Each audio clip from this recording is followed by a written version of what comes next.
आता राजकीय विश्वातून एक मोठी बातमी धनंजय मुंडे यांच्याविषयी। धनंजय मुंडे यांचा प्रवेश आत्मघाती होता असं वक्तव्य हास्यास्पद आहे अशी टीका माजी आमदार अमरसिंह पंडित यांनी केलेली आहे। अमरसिंह पंडित हे सध्या अजित पवार गटामध्ये आहेत। धनंजय मुंडे यांना राष्ट्रवादीत घेणं हा आमचा आत्मघाती प्लॅन होता असं मोठं विधान जयंत पाटील यांनी केलं होतं।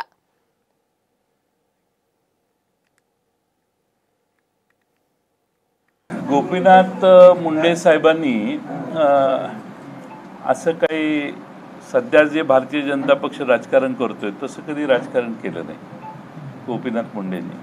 त्यामुळे मला वाटत नाही की तो प्लॅन होता, तो आमचाच आत्मघातकी प्लॅन होता। अनेक बैठका झाल्या वगैरे या सगळ्या गोष्टींचा मी साक्षीदार राहिलेलो आहे। आज तुम्ही म्हणता की तो त्यांचा प्रवेश इतक्या वर्षाच्या कारकिर्दीनंतर त्यांचा प्रवेश हा आत्मघातकी आहे, हे म्हणजे मूळ हेच हास्यास्पद आहे।